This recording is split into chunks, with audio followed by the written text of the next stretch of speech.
What if the most dangerous weapon on your roster suddenly stopped working and your team kept winning anyway? That is not a hypothetical scenario pulled from a simulation. That is the Los Angeles Dodgers in May 2026, and it is the most compelling storyline in baseball right now. Shohei Ohtani, the greatest two-way player the sport has ever seen, has gone quiet at the plate. And somehow impossibly, the Dodgers are not just surviving, they are sitting alone at the top of the NL West.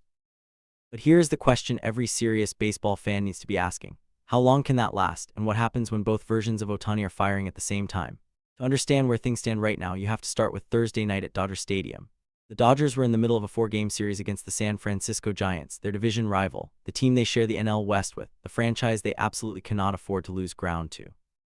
Going into Game 4, the situation was straightforward. Win and the Dodgers salvage a split. Lose and they hand the Giants a series victory at home, something that carries weight beyond the standings. The problem was visible the moment the lineup card was posted. Shohei Ohtani was not in it, not batting leadoff, not listed as the designated hitter, not in the game at all. It was the second consecutive night Ohtani had been kept out of the lineup, and in a must-win situation against a division rival, that absence was impossible to ignore. The Dodgers had to go to battle without the player their entire offensive structure is built around. So who steps up? Who fills that void when the most feared hitter in your lineup is watching from the dugout? The answer came in the first inning, before most fans had even settled into their seats. Will Smith, the Dodgers catcher, was penciled into the leadoff spot, the spot that belongs to Ohtani. Catchers leading off is uncommon at any level of baseball. It is a strategic choice that signals the manager is improvising, finding the best available option and trusting it. Smith did not just fill the spot, he took ownership of it immediately. Facing Giants pitcher Landon Knack, Smith drove the ball deep to right center field for a leadoff home run, the first leadoff home run of his entire MLB career. One swing, first inning, and the Dodgers had the lead. Dodger Stadium responded with the kind of energy that only comes when something unexpected and genuinely impressive happens. It was 1-0 Dodgers, and the tone for the entire night had been established by a catcher who stepped into the most pressure-filled spot in the order and delivered without hesitation. The lead extended in the second inning when Hyun Kim came through with an RBI single, pushing the score to 2-0. Starting pitcher Ahmet Sheen was doing exactly what the Dodgers needed on the mound, working through the Giants' lineup efficiently, keeping the deficit from ever being threatened. But baseball does not stay clean for long. It never does. In the fifth inning, the Giants pulled off something that almost never happens at any level of the sport.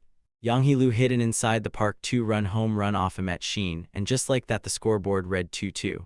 Inside-the-park home runs are among the rarest plays in baseball. A 2-run inside-the-park home run that ties a divisional game in the fifth inning is the kind of momentum-shifting moment that can completely derail a team's night. The crowd that had been alive and loud went quiet. The lead was gone. The pressure reset entirely. This is exactly the moment where a team's character gets tested. Anyone can play well when everything is going right. The question is always what happens when it stops going right. Sheen answered that question. He did not unravel. He did not give up another run.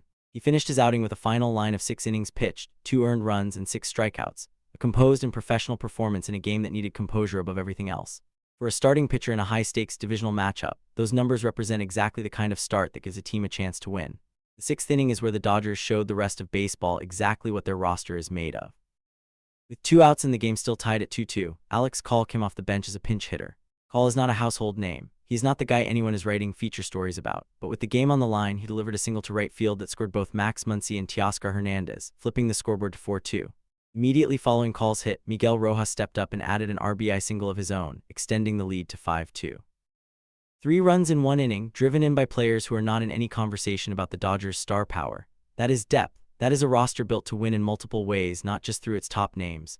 Tanner Scott came in for the 9th inning and closed it out cleanly. No drama, no base runners, nothing but 3 outs. It was Scott's 4th save of the season. Final score, Dodgers 5, Giants 2. While the Dodgers were winning at home, the San Diego Padres were losing their own game on the same night. That combination of results meant the Dodgers woke up Friday morning back in sole possession of first place in the NL West with a record of 26 wins and 18 losses. It was also the first time since 2023 that the Dodgers had avoided losing a home series to the Giants. That streak ending carries real significance, both in terms of divisional standings points and in terms of the psychological edge that comes with winning the games that matter most against the teams that matter most. Will Smith, Alex Call, Miguel Rojas, and Hyun Kim, none of them are the marquee names on this roster. But on Thursday night, every single one of them came through when the game was on the line. That is not luck. That is organizational depth, and it is exactly the kind of depth that separates contenders from champions when October arrives. Now here's where the story becomes more complicated, because the 2 DMPs Ohtani has had are not simply about rest.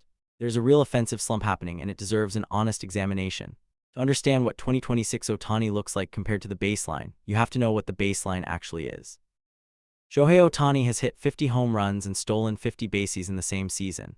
He posted an OPS above 1 for 3 consecutive years. He hit 54 home runs in one season and returned the following year to hit 55. These numbers are not exaggerated. They are the documented, verified career statistics of a player who has operated at a level baseball had never previously seen from a position player. In 2026, Ohtani is hitting .240 with a .796 OPS. Excluding the shortened 2020 season, those are the lowest offensive numbers of his career. For most players in Major League Baseball, a .796 OPS represents a solid, productive season. For Shohei Ohtani, measured against every standard he has established, it is a significant and measurable decline from his normal production level. The impact of this slump extends far beyond Ohtani's individual statistics. When Ohtani is performing at his peak, opposing pitchers face a genuine dilemma every single time he comes to the plate. Pitch to him and risk giving up a ball that leaves the stadium. Work around him and face the rest of the Dodgers lineup, including Mookie Betts and Freddie Freeman, with runners already on base. That dilemma alone forces pitchers into uncomfortable decisions before they even release the ball. Changes pitch selection, game strategy, and how opposing managers construct their bullpen usage across an entire series. When Ohtani is struggling, that dilemma disappears. Pitchers attack the zone with confidence. They go after him with their best stuff without the same level of risk calculation. And the downstream effect on the rest of the lineup is real. More runners stranded, fewer high-leverage situations created, lower run totals than what this roster is objectively capable of producing. Betts and Freeman are two of the best hitters in the game, but carrying the full weight of a lineup's offensive production every single night was never part of the plan. Manager Dave Roberts has publicly described the slump as part of the natural rhythm of a long 162-game season. Reports from inside the organization indicate that Ohtani's workload is being actively monitored, and the decision to keep him out of the lineup for 2 consecutive games against the Giants as a designated hitter reflects that monitoring in a direct and visible way. These were not random rest days. They were managed decisions made by an organization watching its most important player closely. Here is where everything about this situation becomes genuinely extraordinary. Because while Ohtani's bat has gone quiet, his right arm has been producing numbers that belong in a separate conversation entirely. In his most recent outing, Ohtani threw 7 scoreless innings against the San Francisco Giants. His 2026 ERA currently stands at 0.82. That is not the best ERA among National League starters. That is the best ERA of any pitcher in all of Major League Baseball. In 44 innings pitched this season, Ohtani has allowed just 4 total earned runs. Of those 4 earned runs, half came in a single game against the Houston Astros.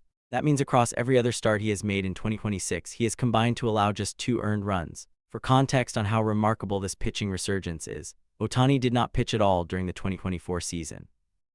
He returned to a Major League mound in 2025 and posted a 2.87 ERA, a number that represents a legitimate ace-level performance by any measure in the modern game. In 2026, he has been measurably better than that already excellent baseline.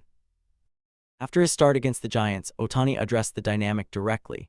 The ideal situation is to be great on both sides, but if he's not contributing offensively, he knows he can contribute on the mound and vice versa. That statement is not spin. It is a factual description of what is actually happening, a player who understands his own value clearly enough to identify where he is delivering and where he needs to improve. Dave Roberts reinforced that framing publicly, noting that Ohtani is hyper-focused on his pitching preparation and execution heading into every start he makes. What 2026 represents statistically is something baseball has no prior reference point for. A two-way player who is simultaneously producing the lowest offensive numbers of his career and the best pitching numbers of any starter in the entire sport. The sport has never had a player capable of operating in these 2 lanes at the same time, which means there is no historical framework for what the Dodgers are navigating right now. The Dodgers are 26-18, sitting in first place in the NL West and winning baseball games without their best hitter operating at anything close to his peak production. That is a genuine, measurable indicator of roster quality and organizational depth. Will Smith, Alex Call, Miguel Rojas, and Hyun Kim stepping up on Thursday night is not an isolated incident. It is evidence of a roster constructed to handle adversity without completely collapsing. But the competition in the National League is not disappearing. The Atlanta Braves, Philadelphia Phillies, and San Diego Padres are legitimate threats with rosters capable of winning a championship. Every game Ohtani's offensive production operates below his career standard is a game where the Dodgers are leaving runs on the table, runs that could matter when the season enters its final 2 months and divisional race is tight. The Dodgers now open the Freeway Series against the Los Angeles Angels, who are arriving having lost 3 consecutive games. The timing creates a legitimate opportunity, a chance for the offense to reset, for individual hitters to find rhythm, and specifically for Ohtani to re-engage at the plate in a lower pressure environment before the divisional grind intensifies again. Ohtani has made the most statistically explosive offensive adjustments of any player in recent baseball history. One locked-in week, one stretch where his mechanics and timing align at the plate, and the entire conversation around this team changes. The 0.82 era on the mound is already here. The offensive version is the variable, and it is a variable that, when it returns, makes this Dodgers roster genuinely difficult for any team in the sport to match. If you enjoy real baseball content and breakdowns like this, you will like what is coming next on Baseball Daily. We are covering every development in this Ohtani story as it unfolds, the numbers, the lineup decisions, the pitching performances, and what all of it means for the Dodgers' path to October. Subscribe to Baseball Daily, share this video with every baseball fan you know, and tell us in the comments, do you think Ohtani's bat comes back before the All-Star break, or does this offensive slump stretch deeper into the summer? And if this breakdown gave you something real to think about, share it, because this kind of analysis is exactly what Baseball Daily is built for.